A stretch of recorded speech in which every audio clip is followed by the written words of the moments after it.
जाग जा रे योगी, मिटा दे आलस के घेरे। अमृत वेले बाबा पुकारे, देखो बाहें पसारे।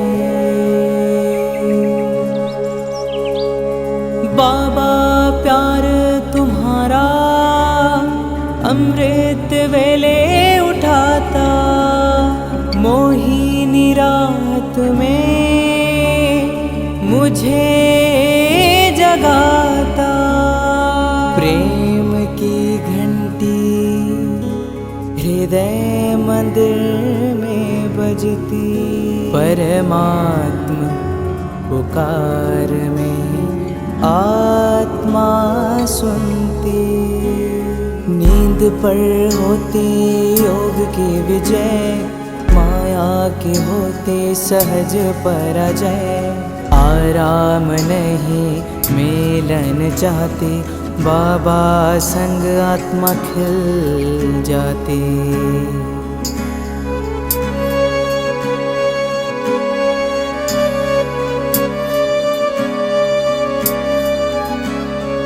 अपने कहा रात को अलविदा, परवाना हुआ क्षमा पे फिदा। समय से पहले बाबा जगाते, नयन खुलते ही मिलन कराते। प्रेम में भीगा मन संकल्प मुस्काते, माया के बंधन स्वयं कट जाते।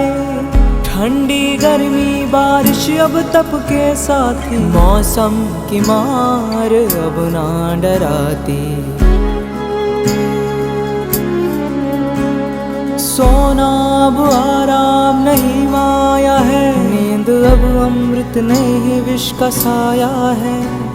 कमाई नहीं ये ऊर्जा की चोरी है, सुस्ती की धुन में बजी माया की लुरी है।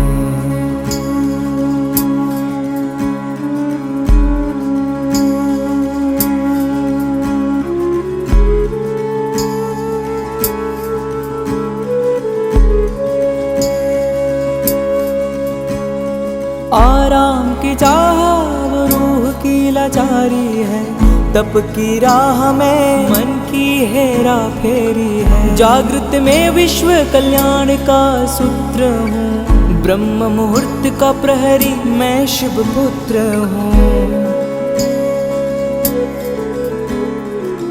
सकल विश्व को तप से भरता, अमृत वेला में तपस्वी जलता। संकल्प से उठता नवयुग की नींव रखता, तप के ईंटों से स्वर्णिम स्वराज्य रचता। नींद की घड़ी अब बीत चुकी है, माया की छाया अब मिट चुकी है। वर्तमान में जलती है आत्मा की मशाल, मैं हूँ जागृत यही मेरा कमाल। बाबा की याद में स्वयं को गढ़ता, योग अग्नि से आलस को राख करता। मैं अब सुनहरी राह मैं हो रहा हूँ, मैं अब खो नहीं रहा मैं जाग रहा हूँ। जाग जा रे योगी, मिटा दे आलस के घेरे। अमृत वेले बाबा पुकारे, देखो बाहें पसारे।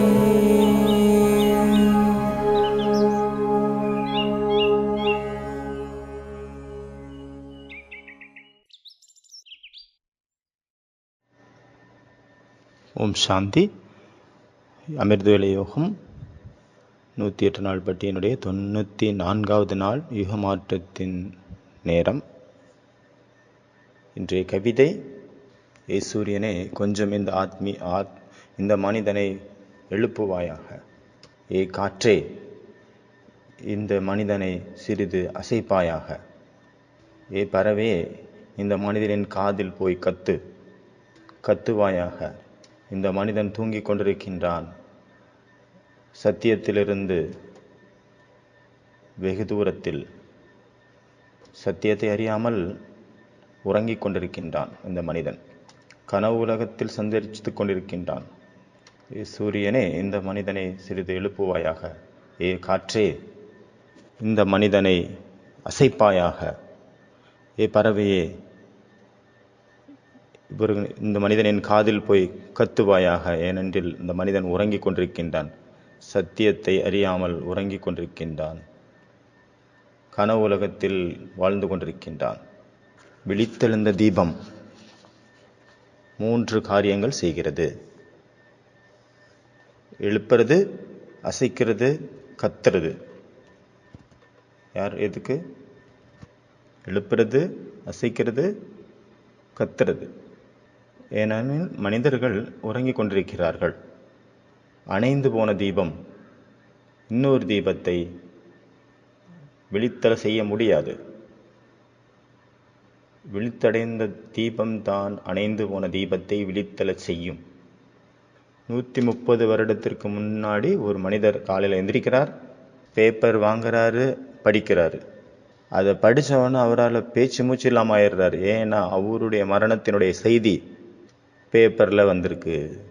என்ன ஆச்சுன்னா, தவறாக பிரிண்ட் ஆயிடுச்சு. அதே பேரில் உள்ள இன்னொரு மனிதர் இறந்துட்டார். ஆனால் இவர் கொஞ்சம் ஃபேமஸ்ஸு இவர். அதனால் நியூஸ் பேப்பர்காரங்க இவருடைய ஃபோட்டோவை பிரிண்ட் பண்ணிட்டாங்க. அப்புறம் ஃப்ரண்ட் பேஜில் வந்துருச்சு, ஹெட்டிங்ஸில் வந்துருச்சு. கீழே நியூஸ் பிரிண்ட் ஆயிருக்கு: மரணத்தின் வியாபாரி இறந்து விட்டார், மெர்ஜென்ட் ஆஃப் டெத் டைஸ். பாரூத் கா ராஜா, டைமண்ட் கா கிங் இறந்து விட்டார். ஏன்னா இவர் தான் அந்த வெடி மருந்தை கண்டுபிடிச்சு அது அதிகமாக வியாபாரம் பண்ணுறாரு, டைனமைட். அவர் எப்போ அந்த செய்தியை படித்தாரோ அவருக்கு திடீர்னு தோணுச்சு, நான் இறந்துட்டேனா உயிரோடு இருக்கிறேனா அப்படின்ட்டு டவுட் வந்துச்சு. அப்புறம் அவருக்கு ரொம்ப கஷ்டப்பட்டு அவருக்கு புரிய வந்தது, ஆமாம் நான் உயிரோடு தான் இருக்கிறேன். அப்போ நியூஸ் என்ன? அப்போ பேப்பர்காரங்களுக்கு ஃபோன் பண்ணார்.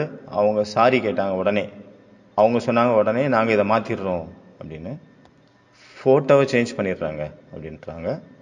ஆனால் இந்த ஒரு காரியமானது அந்த மனிதரை ரொம்ப ரொம்ப ஆட்ட வச்சிருச்சு, ஆட்டங்கான வந்துருச்சு.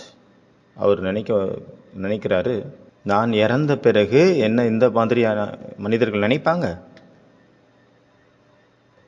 நான் வெடி மருந்தை கண்டுபிடிச்சேன், அது ஓகே.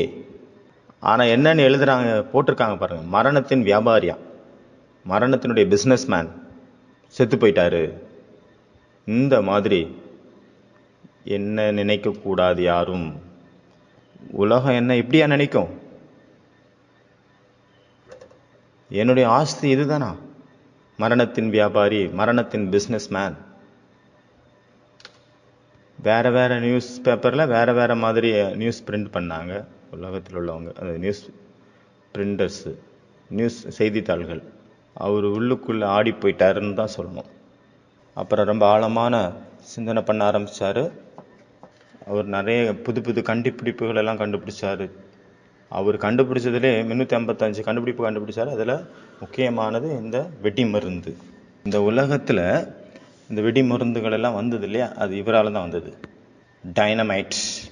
அப்போ கவலைப்பட ஆரம்பித்தார், யோசித்தார், நான் இன்னைக்கு இறந்து போயிட்டேன் அப்படின்னா மனிதர்கள் என்னை எப்படி நினைப்பாங்க, உலகத்தினர். அப்புறம் அவர் நினைக்கிறாரு, எனக்கு இவ்வளோ பொருள் இருக்குது, இது எல்லாத்தையும் தானம் பண்ணுறாரு. அவர்கிட்ட என்னெல்லாம் பொருள் இருந்தோ எல்லாத்தையும் தானம் பண்ணுறாரு. அதை வச்சு ஒரு ட்ரஸ்ட் உருவாக்குறாரு. ஆனால் அவருக்கு இப்படி ஒரு ஆசை இருக்குது, எல்லாரும் என்ன நினைக்கணும், எல்லாரும் என்ன ஞாபகம் வச்சுருக்கணும் அப்படின்னு. அதனால ஃபார்ம் பண்ணுறாரு.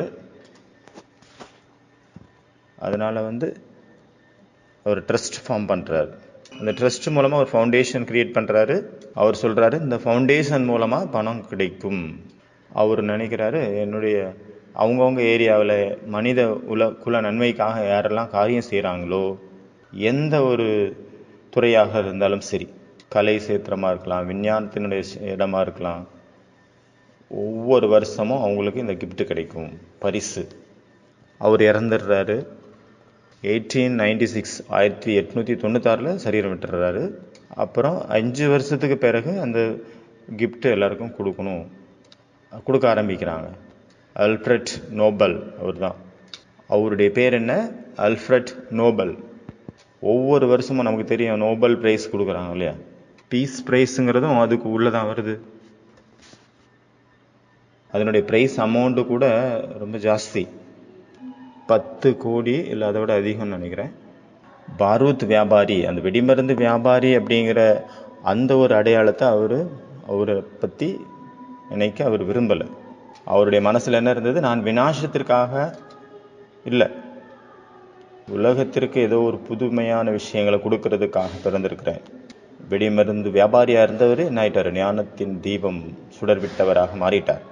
இன்னைக்கு வரைக்கும் கூட ஒவ்வொரு டிபார்ட்மெண்ட்டை சேர்ந்தவங்களுக்கும் தனித்தனியாக நோபல் பிரைஸ் கொடுக்கப்பட்டு கொண்டிருக்கிறது.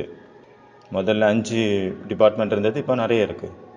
அப்போ மனிதர்கள் ஊக்கம் உற்சாகம் அடைவாங்க, அதன் மூலமாக இன்னும் நிறைய நல்ல காரியங்கள் செய்கிறதுக்கு இல்லை புதிய கண்டுபிடிக்கிறதுக்காக முயற்சி பண்ணுவாங்க, உலகத்திற்காக, உலக அமைதிக்காக ஏதாவது செய்வாங்க.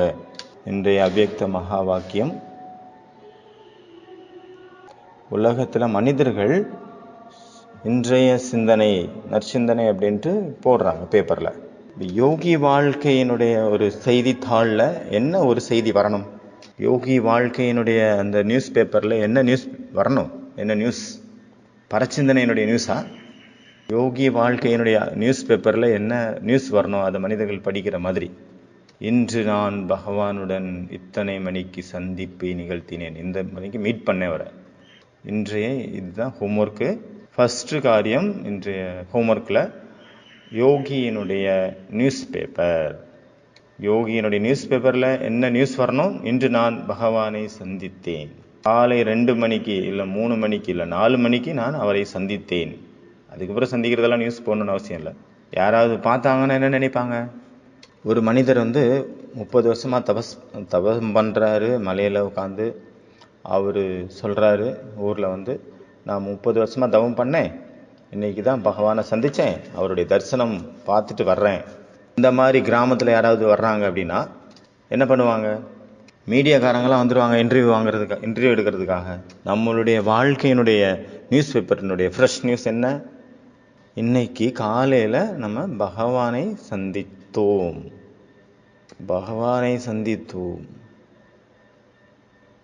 அவர் நமக்கு வரதானம் கொடுத்து விட்டார், இதை சொல்லிட்டாரு அந்த ஆள் கிராமத்தில் அப்படின்னா என்ன ஆகும், கிராமத்துக்காரங்க என்ன பண்ணுவாங்க, என்ன வரதானம், இப்போ முரளி கேட்டீங்க இல்லையா, திவ்ய புத்தியினுடைய வரதானம்.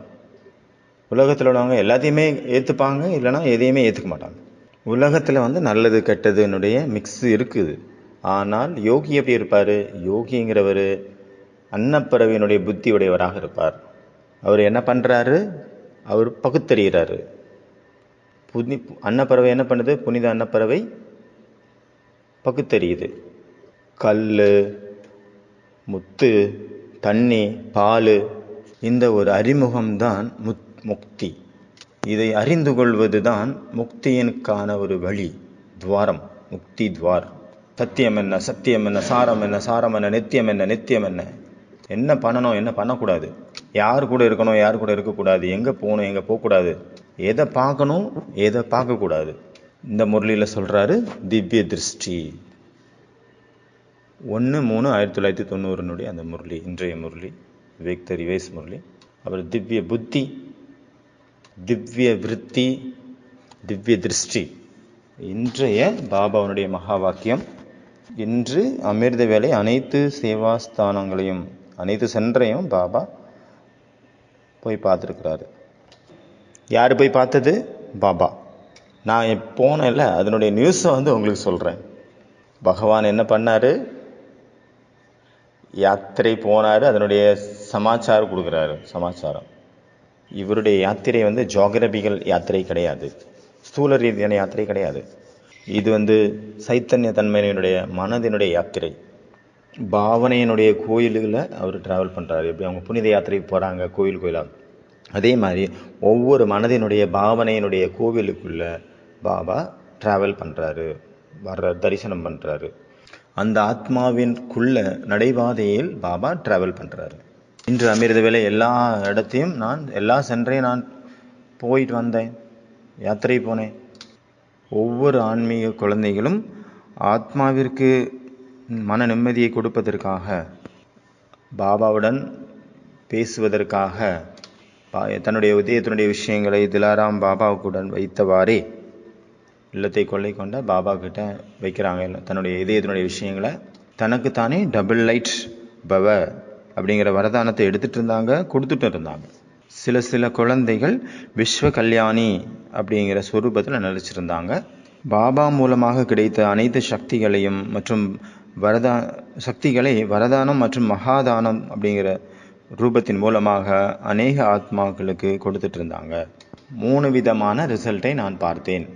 ஒன்று கொடுக்கக்கூடியவங்க, இன்னொருத்தவங்க சந்திக்கக்கூடியவங்க, 3வது எடுத்துட்டு கொடுக்கக்கூடியவங்க, அதாவது வருமானம் சேர்த்தக்கூடியவங்க. இந்த மாதிரி 3 விதமான குழந்தைகளை நான் பார்த்தேன். 4 பக்கமும் இந்த மாதிரி 3 விதமான குழந்தைகளை நான் பார்த்தேன். அதனால் இந்த மாதிரி ஒரு சர்க்கிள் பண்ணணும்.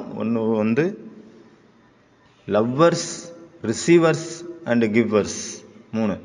ஒருத்தவங்க எடுக்கக்கூடியவங்க, ஒருத்தவங்க சந்திக்கக்கூடியவங்க, அதாவது லவ்வர்ஸ். அடுத்தது 3வது கொடுக்கக்கூடியவங்க.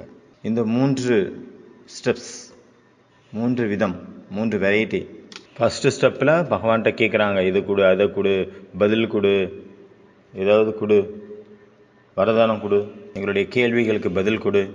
2வது ஸ்டேஜில் அங்கு கேட்பது முடிந்து போய்விடுகிறது.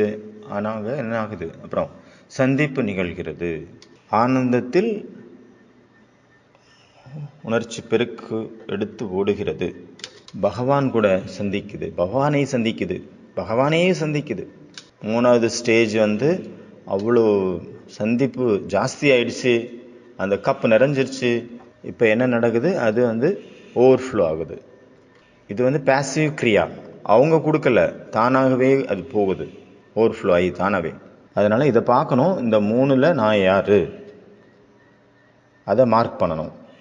அடுத்த பாயிண்ட் பரமாத்மாவுடைய மகா வாக்கியம், விசேஷமான சேவாதாரி ஆகிறதுக்காக அமிர்த வேலையினுடைய மகத்துவத்தை புரிஞ்சுக்கோங்க அப்படிங்கிற டாப்பிக்கில். சேவாதாரிகளுடைய விசேஷம் என்ன? சேவாதாரி என்றால் கண்ணு திறந்த உடனே திறந்தது மற்றும் சதா பாபாவனுடைய துணை, பாபாவுக்கு சமமான ஸ்திதியை அனுபவம் செய்யணும். கண்ணு திறந்த உடனே அங்கு பாபாவனுடைய மிலன், பாபாவனுடைய சந்திப்பு. அமிர்த வேலையின் மகத்துவத்தை தெரிந்து கொள்ளக்கூடிய சேவாதாரிக்கு மகிமை உள்ளது. விசேஷமான வரதானத்தின் நேரத்தை தெரிந்து கொள்வதன் மூலமாக விசேஷ வரதானங்களை அனுபவம் செய்கிறார்கள். ஒருவேளை அனுபவம் ஏற்படலை அப்படின்னா, அனுபவம் செய்யலை அப்படின்னா, அப்போ சாதாரண சேவாதாரி, விசேஷமான சேவாதாரின்னு சொல்ல முடியாது. விசேஷமான சேவாதாரி ஆகணும் அப்படின்னா இந்த விசேஷமான அதிகாரத்தை எடுத்தால் அப்போ விசேஷமானவர்கள் ஆகிவிடலாம். யாருடைய அமிர்த வேலை மற்றும் சங்கல்பம் மற்றும் நேரத்தின் மற்றும் சேவையின் மகத்துவம் இருக்கிறதோ, அவங்க மகத்துவத்தை புரிஞ்சிருக்கிறாங்களோ, அந்த மாதிரி அனைத்து மகத்துவத்தையும் தெரிந்து கொண்டவர்கள் தான் விசேஷமான சேவாதாரி. ஆகையினால் இந்த விசேஷத்தை அறிந்து நீங்கள் மகத்துவத்தை அறிந்து மகான் ஆக வேண்டும். இந்த மகத்துவத்தை நீங்கள் நல்லா புரிஞ்சுக்கிட்டு நீங்களும் மகான் ஆகுங்க. மற்றவங்களுக்கும் மகத்துவத்தை புரிய வைத்து அனுபவம் செய்ய வைத்து அவர்களையும் மகான் ஆக ஆக்குங்கள். அப்போ இந்த நேரம் ரொம்ப ரொம்ப மகத்துவபூர்வமானது.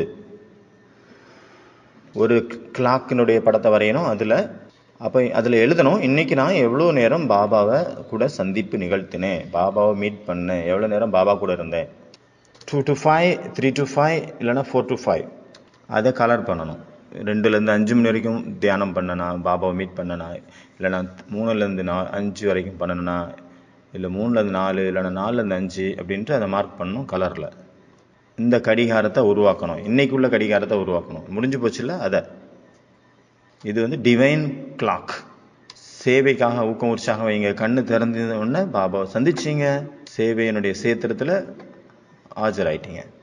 அமிர்த வேலை அப்படிங்கிறது ஊர்ஜாவை சேமிக்கக்கூடிய நேரம், வைப்ரேஷனை, அதிர்வலைகளை, சக்திகளை சேமிக்கக்கூடிய நேரம். சேவை அப்படின்னா என்ன அர்த்தம்? அந்த கிடைத்த ஊர்ஜாவை, எடுத்துக்கொண்ட ஊர்ஜாவை விஸ்தாரம் செய்யக்கூடிய ஒரு காரியம். அந்த ஊர்ஜாவை பரப்புங்க. குட் மார்னிங்லேருந்து சேவை ஆரம்பிக்குது, அப்புறம் எது வரைக்கும் சேவை டேஷ். குட் மார்னிங்லேருந்து குட் நைட் வரைக்கும் சேவை. குட் மார்னிங்லேருந்து சேவை ஸ்டார்ட் ஆகுது, எது வரைக்கும்? குட் நைட் வரைக்கும் சேவை கண்டினியூ ஆகுது. 3 மணி நேரம், 4 மணி நேரம், 5 மணி நேரம், 6 மணி நேரம் சேவை அல்ல. எப்படி நிரந்தரமாக யோகியா இருக்கீங்களோ அதே போல் நிரந்தரமாக ருஹானி ஆன்மீக சேவாதாரி சேவைக்காக வைங்க. ஒன்று மனசினுடைய சேவை, ஒன்று மனசினுடைய சேவை, மனசினுடைய தானம், அடுத்தது வார்த்தைகளுடைய தானம், அடுத்தது கர்மத்தின் தானம், அதாவது சேவை. அப்போ சேவையினுடைய திருமூர்த்தி மனம், சொல், செயல். மனதின் மூலமாக சக்திகள், வார்த்தைகள் மூலமாக ஞானம், கர்மத்தின் மூலமாக குணங்கள். அதனால் தினமும் உங்களுடைய நாள் ஆரம்பமாகுது அப்படின்னா அதில் முதல்ல இந்த பிளான் பண்ணுங்க. இன்றைக்கி நான் இந்த 3 விஷயத்தில் எந்தெந்த ரூபத்தில் நான் தானம் பண்ணணும். அப்புறம் ஃபுல் டே முடிஞ்ச பிறகு அதை செக் பண்ணுங்கள். நான் மகாதானியாக இருந்தேனா, 3 விதத்துலேயும் நான் தானம் பண்ணினேன்னா. ஏன் அப்படின்னா 3 விதமான தானமும் அது தனித்தனியான பலனை கொடுக்கக்கூடியதாக இருக்கிறது. அப்போ முழு நாளும் என்ன பண்ணணும்? கொடுத்துட்டே இருக்கணும். எது கம்மியாக இருக்கோ அதுதான் அதை கொடுக்கணும். எந்த பொருள் நம்மகிட்ட கம்மியாக இருக்குதோ அதை தான் அதிகமாக கொடுக்கணும். ஒருவேளை நான் ரொம்ப உதாசியாக இருக்கிறேன் அப்படின்னா மற்றவங்களுக்கெல்லாம் வரவங்க, நான் பார்க்குறவங்கள எல்லாத்துக்கும் என்ன புரிய வைக்கணும்? குஷியாக எப்படி இருப்பது அப்படின்னு அவங்களுக்கு புரிய வைக்கணும். ஒருவேளை உங்களுக்கு அழுகை வருது அப்படின்னா அப்போ மனிதர்களுக்கு என்ன புரிய வைக்கணும்? எப்படி அழாமல் இருப்பது அப்படின்னு புரிய வைங்க. அப்போ நம்ம சொல்ல என்ன ஆயிரும்? நம்மளும் சுரூபம் ஆயிடுவோம். நம்மளுடைய உள்ளுக்குள்ளே இருக்கக்கூடிய துக்கமானது காணாமலே போயிடும். என்னுடைய துக்கமானது எப்படி போச்சு? என்னுடைய டயர்ட்னஸ் எப்படி போச்சு? யார் டயர்டாக இருந்தாங்களோ அவங்களுடைய டயர்டை போக்குனதன் மூலமாக என்னுடைய டயர்டும் இல்லாமல் போயிடுச்சு. மற்றவங்களுக்கு சேவை செய்து என்ன ஆயிடுது? நம்மளுடைய உள்ளுக்குள்ளே இருக்கக்கூடிய தூங்கி கொண்டிருந்த அந்த கேந்திரங்கள் விழிப்படைந்து விடுகின்றன. ஏனால் நமக்கு தெரியாத ஒரு விதத்தில் அலைகள் ரூபத்தில் நமக்கு தெரியாது, அந்த அலைகள் ரூபத்தில் நமக்கு ஆசீர்வாதங்கள் கிடைக்குது. மூடியிருந்த அனைத்து கதவுகளும் திறந்து விடுகிறது. அப்புறம் சகஜமாயிரும். இதில் பாபா இந்த இன்னைக்கு முரளியில் அட்டென்ஷனுடைய விஷயத்தை சொல்கிறார். டென்ஷன் ஆகிடக்கூடாது. அட்டென்ஷன்னா இருக்கிறதுல கூட டென்ஷன் ஆகிடக்கூடாது அப்படிங்கிறார் பாபா. அதாவது சகஜமாக நேச்சுரலாக இருக்கணும். அட்டென்ஷன் கூட டென்ஷன் ஆகிற அளவு அட்டென்ஷன் கூட டென்ஷன் ஆகிற அளவு ஆகிடக்கூடாது. எப்பொழுதெல்லாம் நான் கவனமாக சென்றேனோ அப்பொழுதெல்லாம் நான் ஏதா ஒன்றில் முட்டிக்கொண்டேன். ஆனால் நான் மயக்கத்தில் சென்றேன். நான் செல்ல வேண்டிய இடத்தை சென்று அடைந்து விட்டேன். சகஜம், ஈஸி. ஆனால் இது ஆன்மீக மயக்கம். நீங்கள் அஞ்ஞான மயக்கம் நினச்சிடக்கூடாது. ஆன்மீக மயக்கம். இது ஆன்மீக போதை, உலகத்தினுடைய போதை இல்லை. உலகத்தினுடைய போதையை சொல்லலை நம்ம, ஆன்மீக போதை. அப்போ 3 விதமான சேவை: மனதின் மூலமாக, சொல் மூலமாக, பேச்சின் மூலமாக, கர்மத்தின் மூலமாக. கேட்பதன் கூடவே சொரூபமாக ஆகக்கூடிய சக்திசாலி ஆத்மாக்கள் தானே சதா தன்னுடைய எண்ணத்தில் ஒவ்வொரு நாளும் ஏதாவது ஒரு விஷயத்தில், அதாவது தனக்காகவும் மற்றவங்களுக்காகவும் ஊக்கம் உற்சாகத்திற்கான எண்ணங்களை வையுங்கள். எண்ணங்களை கொண்டு வாங்க. தானும் ஊக்க உற்சாகமாக இருக்கணும், மற்றவங்களையும் ஊக்க உற்சாகப்படுத்துகிற மாதிரி என்ன பண்ணணும்? புதுமைத்தன்மையை கொண்டு வரணும். எப்படி உலகத்தில் நியூஸ் பேப்பரில் டெய்லி இன்றைய சுவிச்சார், இன்றைய சிந்தனை, இல்லைன்னா இன்றைய நியூஸ் அப்படின்னு எழுதுகிறாங்க இல்லையா? அதே போல் உங்களுடைய மனத்தில் வரக்கூடிய எண்ணங்கள் ஏதாவது ஒரு ரூபத்தில் புதுமையான ஊக்கம் உற்சாகத்தை கொண்டு வரட்டும், எமர்ஜ் ஆகணும். அந்த எண்ணத்தின் மூலமாக தன்னையும் சுரூபமாக ஆக்குங்கள். அது மற்றவங்களுடைய சேவையிலே நீங்கள் ஈடுபடுத்தினீங்க அப்படின்னா என்ன ஆகும்? அப்போ சதா புதுமையான ஊக்கம் உற்சாகம் இருக்கும். இன்றைக்கி இதை பண்ணணும், நாளைக்கு அதை பண்ணணும், அப்புறம் இல்லைன்னா அதை பண்ணணும், புதுசாக. அப்போ என்ன பண்ணணும்? அமிர்த வேலை பிளான் பண்ணணும். இன்றைக்கி என்னென்னலாம் பண்ணணும் அப்படின்ட்டு. நான் என்ன ஒரு புது விஷயத்தை செய்யணும், அது இது வரைக்கும் செய்யாததாக இருக்கும். என்ன ஒரு புது புருஷார்த்தம் நம்ம பண்ணலாம், அது இது வரைக்கும் நான் செஞ்சதே இல்லை. எந்த புது டாப்பிக்கை வச்சு நான் ஸ்பீச் பண்ணலாம், எந்த ஒரு புது இடத்துக்கு நம்ம போகலாம். நான் எங்கே உட்காந்து ஒரு புது இடத்துல உட்காந்து நான் யோசிக்கணும், சிந்தனை பண்ணணும். ஏதாவது ஒரு புதுசாக யோசிக்கணுங்க கண்டிப்பாக. அப்போ தான் ஊக்கம் உற்சாகம் இருக்கும். எப்படி இந்த ஆல்பர்ட் நோபல் யோசிச்சாரு, நான் இந்த மாதிரி செய்தி, என்னுடைய மரண செய்தி இந்த மாதிரி யாரும் கேட்குறத நான் விரும்பலை, பார்க்குறத விரும்பலை, பிரிண்ட் பண்ணுறதுக்கு எனக்கு விருப்பம் இல்லை. மனிதர்கள் என்ன எப்படியா ஞாபகம் வச்சுருப்பாங்க? மரணத்தின் வியாபாரி அப்படின்ட்டு. நோ, பட்டாசுகளின் ராஜா அப்படின்னு நான் நினைப்பாங்க. வெடிமருந்தின் ராஜா, வெடிகுண்டின் ராஜா. No no no. அவர் சிந்தனை பண்ணாரு, தனக்கு உள்ள டிராவல் பண்ணாரு. நான் என்ன ஆஸ்தியை நான் விட்டுட்டு போவேன். அவர் இந்த மாதிரி நினைச்சாரு. என்னுடைய பேர்ல என்னவோ யோசிச்சாரு. ஏன்னா பணம் நிறைய இருந்தது அவர்கிட்ட. ட்ரஸ்ட் பண்ணாரு, அப்புறம் ஃபவுண்டேஷன் உருவாக்குனாரு, நோபல் ஃபவுண்டேஷன். எல்லா பைசாயும் அதில் போட்டாரு. இந்த உலக மனித குலத்திற்காக யார் மகான் காரியம் செய்வாங்களோ அவங்களுக்கு இந்த பரிசு கொடுக்கப்பட வேண்டும். நியூஸ் பேப்பர்காரங்களால் என்ன ஒரு தப்பு நடந்ததோ அதன் மூலமாக என்னாச்சு, நோபல் பிரைஸ்னுடைய சிஸ்டம் வந்துருச்சு. இப்படி ஏதாவது ஒரு விசேஷமான காரியம் நடக்குது அப்படின்னா ஊக்கம் உற்சாகம் எப்படி வருது? ஏன்னா பிளான் பண்ணுறோம், இப்படி பண்ணணும், அப்படி பண்ணணும், இது பண்ணணும். அதன் மூலமாக விசேஷமான ஊக்கம் உற்சாகம் நமக்குள்ள வருது. அதே போல் டெய்லி அமிர்த வேலையில் விசேஷமான ஊக்கம் உற்சாகத்தினுடைய சங்கல்பம் பண்ணுங்க, அதை செக் பண்ணுங்க. அப்போ தானும் சதா காலத்திற்கும் ஊக்கம் உற்சாகத்தில் இருப்பீங்க, மற்றவங்களுக்கும் ஊக்க உற்சாகம் கொடுக்க முடியும். புரிஞ்சுதா? எந்த டோனில் சொல்கிறாங்களோ அதை வச்சு நம்ம அர்த்தம் புரிஞ்சுக்கலாம். புரிஞ்சுதா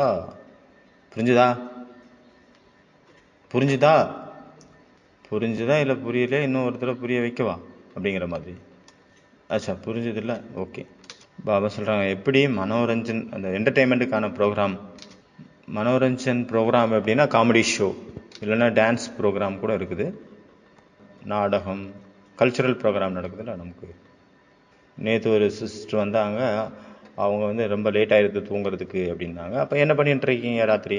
நான் காமெடி ஷோ பார்த்துட்டு இருப்பேன், அப்புறம் தான் தூங்குவேன். அவங்களுக்கு அந்த ஒரு ஹெல்ப் தான் அவங்களுக்கு. மற்றபடி வாழ்க்கையில் துக்கமே துக்கம். என்ன பண்ணுறது, அது ஒன்று தான் சந்தோஷமே. எப்படி என்டர்டெயின்மெண்ட்டுக்கான ப்ரோக்ராம் நடக்குதோ அதே போல் டெய்லி மனதினுடைய என்டர்டெயின்மெண்ட்டுக்கான ப்ரோக்ராம் நீங்களே உருவாக்குங்க. அப்போ யோகியினுடைய இந்த நாளிதழ், யோகியினுடைய நியூஸ் பேப்பரில் எந்த கெட்ட செய்தியும் வராது, பாசிட்டிவ் நியூஸ் தான் வரணும். இன்று நான் பகவானை சந்தித்தேன், இந்த மாதிரியான நியூஸ் வரணும். இன்று நான் பகவானின் மகா வாக்கியத்தை கேட்டேன், இதுவரை என் காதுகளில் ஒலித்து கொண்டிருக்கின்றது சப்தங்கள். இன்று நான் பகவானுடன் கை குலுக்கினேன். நான் அல்ல, அவர் கை குலுக்கினாரு. ஹலோ, ஐ ஆம் காட். ஹலோ, ஐ ஆம் சுப்ரீம் சோல். நான் கை குலுக்கல, அவரு தான் எனக்கு என்ன கை குலுக்கினாரு. அப்போ நம்மளுடைய நியூஸ் பேப்பரில் என்னெல்லாம் நியூஸ் வரணும்? இந்த மாதிரியான நியூஸ் தான் வரணும். Breaking news, flash news. இன்று பகவான் என் தலையில் கை வைத்து விட்டார், தலை மீது. Breaking news. இன்று பகவான் என்னுடைய நெற்றியில் பொட்டு வைத்தார், திலகம் வைத்தார். இன்று பகவான் என்னுடன் பேசினார். அப்போ எவ்வளோ பெரிய நியூஸ் இது. இன்று பகவான் என்னை பார்த்தாரு, எனக்கு திலகம் வைத்தார், எனக்கு வரதானம் கொடுத்தார், என் கூட பேசினார், என் கூட தோட்டத்துக்கு நடந்து வந்தார், தோட்டம் வரைக்கும் வந்தார், அப்புறம் போயிட்டார். Breaking news. இன்றைய பிரேக்கிங் நியூஸ். இன்று பகவான் என்னுடன் ராஜலீலை செய்தார், நடனம் ஆடினார். இன்று பகவான் என்னுடன் அமர்ந்து உணவு அருந்தினார். ஆஹாஹாஹா. அவர் உணவு தன் கையால் சமைத்து எடுத்து எனக்கும் கொடுத்தார். ஆஹாஹாஹா. அவர் பரமாத்மா நிராகாரா இருக்கிறார். அகம் நிகம்னுடைய எல்லா பேதத்தையும் உடைத்து தள்ளியவர். ஆனால் சன்னியாசிகள் தெரியாதுன்னு யார் சொன்னாங்களோ யாராலையும் அவரை பிடிக்க முடியல. கீதையில் 12வது அத்தியாயம் 5வது ஸ்லோகன், யாருடைய மனமானது பரமாத்மாவுடைய நிராகார ரூபத்தில் நிலைத்திருக்கிறதோ, பகவானுடைய அனுபூதிக்கான மார்க்கம் ரொம்ப ரொம்ப கடினமானது, அவ்யக்த ரூபமானது, சாதாரண தேகதாரி மனிதர்களுக்கு ரொம்ப துர்பலமானது, அவர்களால் முடியாது. அதனால இங்கிலீஷில் ஒரு வார்த்தை ஆந்த்ரோபோமோஹிசம், ஆந்த்ரோபோமோபிர்ஷம், அதாவது மனித தன்மைக்கு அப்பாற்பட்ட ஒரு பொருள் அது பேசுது. எப்படி மனிதன் அல்ல பேசுனது, வேற ஒன்று பேசுது. அதாவது இந்த பெண்ணு பேசுதுன்னு வச்சுக்கோங்க, எப்படி சிலை பேசுது அப்படிங்கிற மாதிரி. உலகத்தில் உலகத்தில் எதுக்கு எவ்வளோ மூர்த்தி வச்சுருக்காங்க கோவில்களில்? ஏன் அப்படின்னா கீதையில் சொல்லிட்டாங்க, பகவான் நிராகாரமார், அவ்யக்தமானவர். அவரை அந்த அவ்யக்தமான நிராகாரமான அவருடைய சாதனை செய்வது ரொம்பவும் கடினமானது. பகுத் துஷ்கர் ஹை, ரொம்ப ரொம்ப துஷ்கரா இருக்கு, அதாவது ரொம்ப கஷ்டம். அதனால மனிதர்கள் என்ன பண்ணிட்டாங்க, பக்தி மார்க்கத்தை ஸ்தாபனம் பண்ணிட்டாங்க, சிவலிங்கம் வச்சாங்க. அப்போ நமக்கு கண்ணுக்கு தெரியும்ல பார்க்கறதுக்கு. அதனால இது ஒரு கான்செப்ட். பாரதத்தில் ஒரு இடம் இருக்குது சிவனி அப்படின்ட்டு, மத்திய பிரதேசத்தில். ஒரு ரைட்டர் இருந்தார் ருத்யாஹி பிளின் அப்படின்ட்டு, அவர் பாரதத்துக்கு வந்தார். அவரு ஒரு கிரந்தம் எழுதினார், அது ரொம்ப ஃபேமஸ், ஜங்கல் புக் அப்படின்ட்டு. அதாவது சிங்கம், புலி, கரடி, நரி, அதில் எல்லாமே இருக்குது அந்த அந்த ஸ்டோரியில். இதனுடைய ஸ்பெஷாலிட்டி என்ன அப்படின்னா, அதெல்லாம் பேசும். சிங்கம் பேசும், புலி பேசும், கரடி பேசும், எல்லாமே பேசும். அதில் கரடியும் பேசும், குரங்கும் பேசும், பாம்பும் பேசும். அதுக்கப்புறம் அந்த கதையில் வாழ்க்கையினுடைய ரொம்ப ஆழமான விஷயங்கள் எல்லாம் அதில் அடங்கியிருக்குது. எப்படி நெகட்டிவ்க்கு மேலே பாசிட்டிவ் வின் பண்ணுகிறது. ஷேர்கான் கூட பேசுகிறார் அதில் ஷேர்கான் அதான் மெயின் வில்லன். ஷேர்கான் எல்லா மிருகங்களும் அதில் பேசுது. இதுக்கு பேர் தான் ஆந்த்ரோப்ரோமோர்சிசம். அதாவது மதுபன் பேசுது, முரளி பேசுது, பரந்தாமமும் பேசுது, மூர்த்திகளும் பேசுது. இது கூட ஒரு நல்ல பெரிய டாப்பிக்கு. இதில் நம்ம ஆட்டோபயோகிராஃபி எழுதலாம். எதனுடைய ஆட்டோபயோகிராஃபி? நான் மதுபன் பேசுகிறேன், நான் பரந்தாமம் பேசுகிறேன். இவங்கெல்லாம் மனிதர்கள் கிடையாது, ஆனாலும் பேசுகிறாங்க. நம்ம அதில் நம்மளுடைய பாவனைகளை போட்டுறணும். கவிஞர் கூட அப்படி தானே. கவிஞர்கள் என்ன பண்ணுறாங்க, அவங்களுடைய பாவனைகளை அந்த விஷயத்தில் அவங்க மிக்ஸ் பண்ணுறாங்க. அப்புறம் அது பேச ஆரம்பிக்குது. அதனால் இந்த 3 ஹோம்ஒர்க் இன்னைக்கு. ஃபஸ்ட்டு ஹோம்ஒர்க் 3 சர்க்கிள் பண்ணணும். ஒன்று நான் 3 சர்க்கிள். ஒன்று நான் எடுக்கக்கூடியவன், 2வது நான் சந்திப்பு நிகழ்த்தக்கூடியவன், 3வது கொடுக்கக்கூடியவன். 2வது ஹோம்ஒர்க் நான் எத்தனை மணிக்கு பாபாவை சந்தித்தேன், பகவானை சந்தித்தேன். அந்த தங்கமான அந்த பொற்காலம் எது? 2லிருந்து 5, 3லிருந்து 5, இல்லை 4லிருந்து 5, இல்லை 0வா? 3வது ஹோம்ஒர்க் இன்றைய சுட சுட செய்தி. என்ன எழுதணுமோ நீங்கள் எழுதிக்கோங்க, ஆனால் சிந்தனை பண்ணி எழுதுங்க. இன்னைக்கு நான் என்ன செஞ்சேன். இது யோகியனுடைய நியூஸ் பேப்பர், பப்ளிஷ் ஆக போகுது. என்ன வேணாலும் எழுதலாம். இன்று நான் திருப்தியாக இருந்தேன். எவ்வளோ பெரிய நியூஸு. உலகத்தில் யாராவது திருப்தியாக இருக்காங்களா? எங்கேயுமே இல்லை திருப்தியா. ஒரு சந்து இருந்தார், துக்குடோஜி மகாராஜ். அவருடைய ஒரு கவிதை இருக்குது, யா சோப்டி யா ஜோப்டி யா ஜோப்டி தமாஜா மேரி ஏ ஜோப்டி பாஹூனி சோகே மாஜே தேவேந்திர ஹோ இலாசே. என்னுடைய சுகத்தை பார்த்து அந்த தேவேந்திரன் இருக்கிறாரே, தேவர்களுடைய அரசன், அவருக்கு மாளிகை இருந்தது.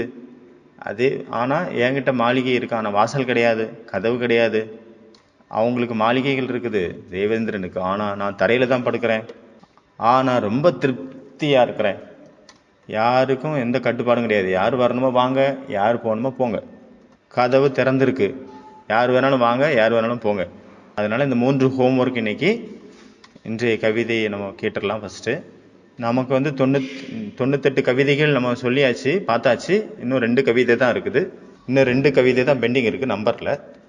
79வது கவிதை எங்கே மிஸ் ஆயிடுச்சு.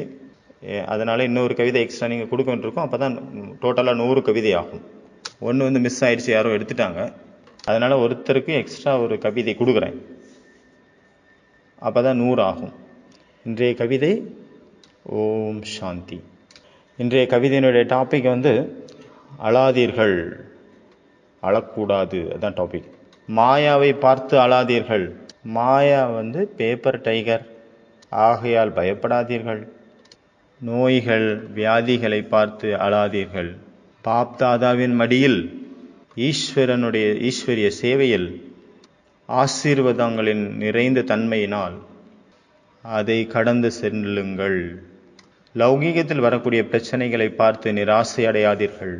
லைட் ஹவுஸ், மைட் ஹவுஸ் ஆகிய மலை போன்று வரக்கூடிய விக்னங்களை கடுகு போல் ஆக்குங்கள். கடுகு அல்ல, பஞ்சாக ஆக்குங்கள். காரணமே இல்லாமல் ஏதாவது பிரச்சனைக்காக அழாதீர்கள். காரணங்களே இல்லாத பெயர் கெட்டு போய்விட்டது என்ற கவலையில் பிறரின் கமெண்ட்களை கேட்டு அழாதீர்கள். ஒரே பலம், ஒரே நம்பிக்கை என்ற திடத்தாவின் பெல்ட் மூலமாக திடமாக இருந்து, அச்சலாக இருந்து முன்னேறி செல்லுங்கள். திடத்தா என்ற பெல்ட் மூலமாக அசையாதவராக இருந்து முன்னால் செல்லுங்கள். பிறரின் முன்னேற்றத்தை பார்த்து உங்கள் மனதை சிறிதாக்கி கொள்ளாதீர்கள். பாபாவின் அன்பில் மூழ்கி, பாபாவினுடைய லகன்ல மகனாகி, பாபாவுடைய அந்த ஈடுபாட்டிலேயே மூழ்கி முன்னால் செல்லுங்கள். பாபாவினுடைய லகனில் மகனாகி முன்னால் செல்லுங்கள். பாபாவுடைய அன்பில் மூழ்கி முன்னேறி போங்க. கேட்டும் கேட்காத விஷயத்தை பார்த்து பயப்படாதீர்கள், கவலை கொள்ளாதீர்கள். சதா பாபாவுடன் இதயபூர்வமாக, சத்தியத்தன்மையோடு, தூய்மையுடன், நேர்மையாக, ஆடாதவராக, அசையாதவராக, நிலையானவராக இருங்கள், நிலைத்திருங்கள். பழைய கணக்கு வழக்குகள், பழைய விஷயங்களை நினைத்து அழாதீர்கள். சதா பாபா மற்றும் தாதிகளுடைய வாழ்க்கை சரித்திரத்தை பார்த்து கற்றுக்கொண்டு முன்னேறி செல்லுங்கள். முரளியின் டெஸ்ட் பேப்பரை பார்த்து, முரளி எக்ஸாம் எழுதுறாங்கல்ல, அதை பார்த்து டென்ஷனில் வராதீர்கள். முரளி பரீட்சையினுடைய அந்த டெஸ்ட் பேப்பரை பார்த்து டென்ஷனில் வராதீர்கள். பாபாவால் கூறப்பட்ட ஸ்ரீமத் என்ற டெக்னிக் மூலமாக பரீட்சையில் 100 மார்க் எடுத்து விடுங்கள். மாயாவை பார்த்து அழாதீர்கள். மாயா பேப்பர் டைகர், காகித சிங்கம். ஆகையால் பயம் கொள்ளாதீர்கள், கவலை கொள்ளாதீர்கள். ஓம் சாந்தி. வண்டர்ஃபுல்லான கவிதை. ஓம் சாந்தி.